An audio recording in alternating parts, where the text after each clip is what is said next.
বন্ধুরা, কেমন আছেন সবাই? আশা করি ভালো আছেন। আপনারা এই ভিডিওতে যে গাছটি দেখতে পাচ্ছেন, এটাকে বলা হয় ডালিম গাছ, কোনো কোনো এলাকায় আনারও বলা হয়।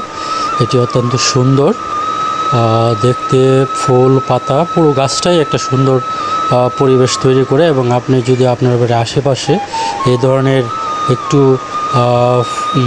গাছের চারা রোপণ করতে পারেন, তাহলে খুব সুন্দর ফল পাবেন, ফুল পাবেন, পরিবেশ পাবেন। এবং এই ফলগুলো বড় এবং বাচ্চাদের খুব প্রিয়।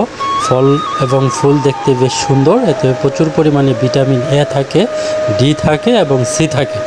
সেই সাথে আপনি আপনার বাড়ির আশেপাশে উঁচু জায়গায় যদি এই ধরনের ফলের বাগান করেন, তাহলে যেমনই সৌন্দর্য বৃদ্ধি পাবে, তেমনই আপনি বাজারে এই ধরনের ফল বিক্রয় করে প্রচুর আর্থিকভাবে লাভবান হতে পারেন এবং পরিবেশে দিতে পারেন প্রচুর অক্সিজেন। সবাইকে ধন্যবাদ, সবাই ভালো থাকবেন।